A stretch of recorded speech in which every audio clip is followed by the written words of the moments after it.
Watercolor beginner lessons. Today I've got 20 tips for really fast improvement.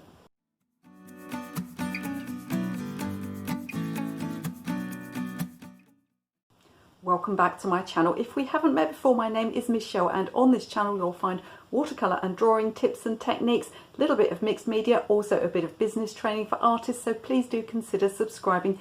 If you click the bell notification, you can get notified every time I have a video for you. Now, if you're a beginner in watercolor painting, or even if you're a little bit more experienced, you will have noticed that there's a ton of stuff to learn, and some of the things are really difficult. Things like composition, watercolor techniques, applying the paint to the paper, drawing skills, these are all difficult things. And when I first started learning to paint watercolors, I just wanted to get myself up a little bit. I wanted to get sort of, to just cover the basics and get some really simple tips and to do some of the things that required no talent whatsoever. I was always looking for things that didn't require any skill, because then once you've got those things out the way, you can concentrate on the hard stuff. So today I'm going to give you 20 tips, and they're going to help you to improve really fast. Now, don't worry about remembering them all. Later in the video I'm going to tell you about how you can download a free PDF with these 20 tips and another 30. So let's get started. So I've been teaching painting and drawing, particularly watercolor painting, for decades in real life classes. I've had thousands of students and hundreds of beginners, and one thing I've noticed is that when the beginners do their sketch, their initial sketch to go underneath their watercolor painting, is they approach it in the way that they would normally approach a sketch. In other words, lots of shading, lots of pencil and shading in those dark areas. You don't want to approach a sketch for a watercolor painting in that way. You're looking to avoid anything that blocks the paint from sitting on the paper, and pencil can be quite greasy. So the last thing you want to do is shade any darks in. Your darks will go in with your paint. So all your pencil drawing is a really light outline. Do only as much as you need in order to inform you of where to put the paint, and no more. So tip number 2, once you have done that drawing, make sure you're happy with it, because a bad drawing is never improved by adding paint. It just doesn't work that way. So if you've done your drawing, you've been a bit hasty with it, you've sketched it quickly, you think, oh, it's not great, but I'll see if it gets better when I put the paint on. Trust me, it won't. Take time over your initial drawing. That doesn't mean it has to be perfect, but at least be reasonably happy with it before you start applying the paint. If there's anything majorly wrong with it, start again and do another drawing, because trust me, putting paint on it won't cover up the mistakes. Tip number 3 is when you're making that initial drawing for your watercolor painting, don't press too hard, because even if you rub out the mistake, if you've pressed hard enough to dent the watercolor paper, and watercolor paper is thick and soft, if you've pressed hard enough to dent the paper, then what will happen is you might rub out the mistake, but the paint pigment will sit in the dip of the paper. It will collect in that dip and you'll get a dark mark where the mistake was. So keep your pencil lines really light. Now, I have done a separate video on which pencil to use when you start watercolor painting. You can watch that one if you want to. I'll put the link above. However, there's no real easy answer as to what sort of pencil you should use, but as a beginner I would avoid using a hard pencil like an HB. They're really for writing, so get yourself something softer like a 2B or a 4B, and then you'll be able to rub out your marks easily as long as you don't press too hard. Tip number 4 is regarding your watercolor paper. So you want to start painting on standard watercolor paper. It's sometimes called cold pressed and it's sometimes called NOT, N-O-T. And that's the paper that you want to start with as a beginner. You might come across some paper called hot press. This is really smooth paper. As its name suggests, as it's drying in the paper mills, they press it between hot plates to smoothen the surface. And as a beginner, you might be thinking, smooth paper, that sounds much easier to paint on and much easier to draw on. But when it comes to watercolors, that's not the case. The little dips in the paper are going to help spread your paint pigment. They're going to stop the paint puddling, and they're going to stop you from getting a load of uncomfortable drying lines and back runs. Tip number 5, and it's something I'm really passionate about, is to paint on stretched paper like this. You can see the paper has been stretched onto the board here. That's going to make it so much easier for you to control the paint, because the paper won't be constantly buckling and wobbling about. I've got 2 videos about paper stretching on my channel. I've got a video that will tell you exactly step by step how to do it. I'll link to that one up above. Don't let anybody tell you that it's a long-winded faff. Once you've got the hang of it, it's going to take you about a minute. It's no trouble at all. I've also got another video that tells you all the advantages to paper stretching, and I'll link to that one in the comments as well. Tip number 6 is a money-saving tip. You're going to get through a lot of paper as a beginner watercolorist. You should expect to make a load of bad paintings and a load of mistakes. It's completely normal. So what you want to do is buy your paper like this in loose sheets, maybe from the internet, or perhaps your local supplier can get them, or Amazon. I'll put some links in the description to help you, but you really want to buy your paper in loose sheets, and the best paper for you to use is something called practice paper. This is good enough for you to practice on, but it's not as bad as some of the paper that you might buy in sort of drugstores or stationers, and it'll just be a good surface for you to work on, and it's going to save you so much money. Loose sheets of paper can be as much as a quarter or a third of the price of these pads of paper if you go into your art shop. I'm not saying you shouldn't support your local art shop, but really you're paying a premium just because somebody's stuck it in a binder for you. Tip number 7 is to keep your paper clean. So what do I mean by this? Well, two things really. One is substances. You want to avoid leaning on your paper and getting anything like hand cream or sun lotion on your paper. You want to avoid, you've got to be really careful, even things like hairspray and furniture polish. You could spray them at the other end of the room. They can end up on your watercolour paper and you don't even notice it until you start painting and there's a load of speckles and nonsense on there. Also things like scratches. I'm terrible for pulling my boards of paper across each other and getting a scratch that I don't notice until it's in the middle of my sky. So keep your paper clean and protected. Now the other thing I mean by this is keep your hands off the paper when you're rubbing out. So I walk around my art classes and I'm always looking at somebody who's done their drawing, they've done something wrong and they're rubbing to get all those little bits off. Just don't do it. It's terrible for your paper. You'll have oil from your hands will get onto your paper. Doesn't matter if you've just washed them. It's not about cleanliness. We all have oil in our skin. It's naturally there to protect our bodies, and you'll get it on your watercolour paper and you will block the paint. Watercolour paint is just pigment and gum arabic. Anything that's on the surface of the paper, including the oil from your skin, is going to block it. If you need to lean across your paper because you're working on a big sheet, then put something like some kitchen paper or some paper towel down so that you can lean on that and keep your paper clean. Tip number 8 is to always keep some scraps of watercolour paper handy. Now this is really important, and the more of a beginner you are, the more important this is. I see so many people in my art classes just chucking stuff on their paper. Well, this might be the right colour. Let's have a go at this technique. Oh, it didn't work. It's the wrong colour. It dried too light. You can get rid of all of this, all of this uncertainty just by trying out your techniques and your colours, first of all, on a scrap of paper. Watercolour paint dries a lot lighter than you apply it. So you can also, you can apply your paints to this scrap of paper. You can put it on the scrap of paper and then you can actually hold it next to the area where you were going to work next to. See if it's the right colour, see if it works with what you're already doing. It's a fabulous thing to do. Don't take chances with your painting. You've spent ages drawing it and you've spent ages painting it. Don't take any chances. Don't chuck something on there if you're not sure what's going to happen. Try it out on a little piece of paper first, and then you can always back out if it's not working. Tip number 9. There will be many occasions where you need to apply a large amount of clean water to your paper, particularly for skies. What I do is I keep one large flat brush like this, and I never use it for painting. So I've always got a brush that I know is 100% clean, because how many times have I seen people pick up a flat brush, apply their clean water to the sky, and oh, there's some pink in it, I didn't know it was there. So my advice to you is keep one big flat brush for applying water that you never use for paint. Tip number 10 is about masking fluid. So once you start watercolour painting, you'll very quickly become aware of masking fluid, which is liquid rubber. You can apply it to your paper and reserve the whites. Sounds fantastic, doesn't it? There's an awful lot of ways you can get into trouble with it, and I've got a video for you above, so if you're going to start using masking fluid, do watch that video and watch the mistakes that people make when using masking fluid. However, it's good stuff if used in the right way. What I don't want you to do is put a brush in it, because you'll never get that brush clean. There are various methods. People say that you can put soap on your brush, and there are certain types of brushes that are sold specifically for using with masking fluid. I'm sure they're good too. Lots of tools available. I like to use this. It's called a ruling pen. It's actually a draftsman's tool, but I find it's the most accurate way of applying the masking fluid. And because masking fluid is liquid rubber and this is made of metal, as soon as it's dry, you just pull off the masking fluid and you're good to go, and you haven't ruined your best brush. I will put links in the description to anything I'm talking about today, so you can have a look at those there. But whatever you do, if you're really short, you haven't got anything, you can use a little bit of something like a toothpick, any hard object, even a lino cutting tool, anything to apply your masking fluid. But don't use your best brush; it'll never be the same again.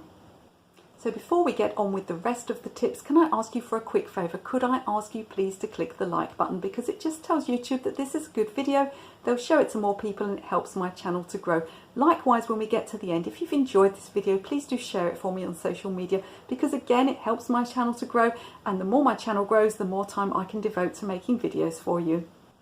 Tip number 11 is regarding watercolour washes. So there will be times when you need to apply, particularly for a flat wash, you need to apply a large amount of paint over a large area of paper. And if you've got little mixing palettes like this, or the little palettes that were in your box, they're just not going to cut it. They're not going to be big enough. So what I do is I collect some of these. I don't believe in buying plastic. You know, plastic is terrible for the environment, but goodness knows it finds its way into my house, usually from my other half having takeaway meals. But you know, things like hummus, you might have bought some hummus or some dips, you might have had your takeaway with your little Indian sauces in, all sorts of things, and you get these little pots here. You even sometimes get a lid that comes with them, so if you're using your wash the next day, you can put the lid on too. But whatever you do, you want to find some way of mixing these large washes and some little containers to put them in. If you don't like plastic, if you haven't got any plastic available, then little white dishes. I used to have, it's not there anymore, but there used to be a sort of a pottery barn type place near me, and they sold lots of little white ceramic dishes. The nice thing about ceramic is that it won't stain like plastic, so that's an option as well. And I've used all sorts of things over the years, you know, tea light holders, little things for putting butter in on the table. There's any number of things that you can use, but some little pots like this are a really good idea, and they'll help you to mix enough paint, and it won't be all overflowing over the side of your palette then and making a mess everywhere either. Tip number 12 is something that I am always moaning at my students about. In fact, they're so used to it in my art classes that if I've gone out of the room, I come back into the room and somebody has done this thing, the person next to them tends to nudge and think, she's coming, look what you've done, what you've done. And what is that thing that I'm always moaning at my students for doing? It's this. Standing your brush in the water. It's really, really bad for it. Now, if you've come over from acrylic painting, you may be used to doing this, and that's because acrylic paints have to be kept wet, otherwise they dry on the brush as plastic. Also, acrylic brushes tend to be stiffer, so they're much more sturdy and they won't bend as much as watercolour brushes. Of course, you shouldn't really leave any brush standing in water for too long, but for watercolour brushes it's particularly damaging, because first of all, you're going to lose the point on your brush. It's going to, in very short order, get that little fish hook on the bottom. It's going to be pretty useless for painting. Also, you're going to find that the paint starts to degrade and flake off, and that the ferrule, the metal bit here, starts to go rusty, and then that will all get down into the bristles, and before you know it, you've ruined your watercolour brush. So in between dipping your watercolour brush in the water and rinsing it, I want you to lay it on the desk next to you on some paper or some kitchen towel, and just lay your brush down flat. Don't stand your watercolour brushes in your watercolour pots for any length of time. It's a really bad habit. I'd like you to get out of it and preserve your brushes with those lovely points on the end. Tip number 13 is to properly clean your brushes at the end of each painting session. So you want to use a little bit of liquid soap for this. So liquid hand soap is good. If you haven't got something like that, then a bit of mild shampoo will be absolutely fine too, or even washing up liquid. And what you want to do is just get a little bit of the liquid soap, put it into the sink, and then just swirl your brush around, or even in the palm of your hand. Give your brush a good swirl, and then a good rinse under a running tap, or even in a little pot of water, and then back under the running tap. So what you want to make sure is that you've got every little bit of paint out of there, and then you want to shape your brush. So what you do is, if your brush is a round brush like this and it has a point, this one's already had some, it's got too much water on actually, already had some water. So what I would do here is shape the brush, trying to get it so you can see, shape the brush back into a point. Now, if you've got a flat brush like this, again, you just want to shape the brush back into the flat shape and then lay it flat to dry. So you want to lay your brush flat like this to dry. Never stand your brush up to dry, because then any water or any soap or paint residue will go all the way down and start to build up inside this ferrule, and eventually that build up will cause the bristles to splay out and ruin your brush. So dry your brush flat like this. You can get brush holders, and you can make your own sort of Heath Robinson affair from rubber bands, and I've done it on a window latch before now. You can hang them to dry, bristles down, as long as they're not touching anything, that's fine too. But the easiest way to do it is just to put them on a sunny windowsill, windowsill, and let them dry flat like this. So always clean your brushes after a painting session. So the next tip I have for you, tip number 14, is to work wet into wet when you're applying your paint. So what I mean by that is, rather than mixing each colour separately on the palette, is mix some of your colours actually on the paper. It takes a bit of nerve to do this. You can practice it first on your scraps of paper, but imagine you wanted some orange paint. Well, yes, you could get some yellow and mix some red in it. You have a nice puddle of orange paint and then you can apply it, but it would be rather flat and boring. How much nicer to apply the yellow and the red individually on your paper and get sort of a mottled wet into wet effect. It's one of the things that makes watercolour painting so beautiful. I've got a separate video that will tell you exactly how to do it, and I'll link to that one above. But do try to mix your colours on your paper some of the time. Rather than pre-mixing everything in your palette, it can lead to really, really boring paintings. So at number 15, the tip I have for you is to avoid using ultramarine in skies. So I have this nice tube of Talon's Rembrandt Ultramarine Deep. I've got lots of different types of ultramarine. It's a good colour. I love using it. There's nothing wrong with ultramarine.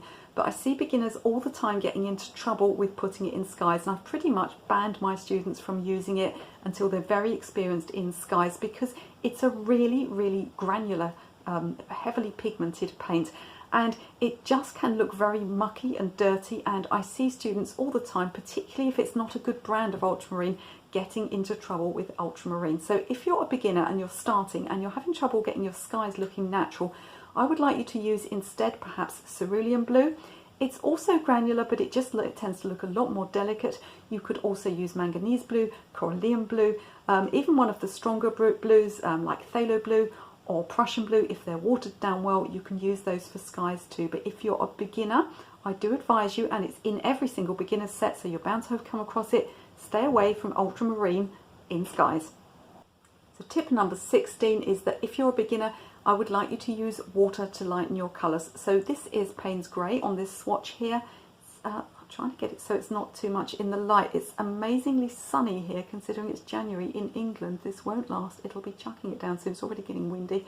So Payne's Grey, you can see it's really, really dark at the top, and then it gets lighter and lighter and lighter. I have not put any white paint in this. It's just water. So when you're starting out to paint, don't use white paint. You might find it in your box, but white paint is opaque.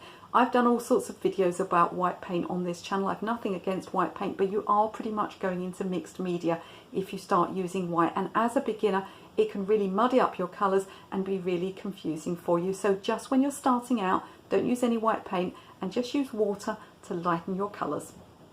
So related to the last one, at number 17 is darkening your colours. I don't want you to put black in your colours or any dark colour to darken another colour. Just use more of the pigment itself. If you want sort of a dark that's maybe a shadow colour, you can use a colour opposite as well. If you know your colour opposites, you can put a little bit of that in and it may darken your colour, but it will change the colour and dull it slightly as well. So that's just something to be aware of.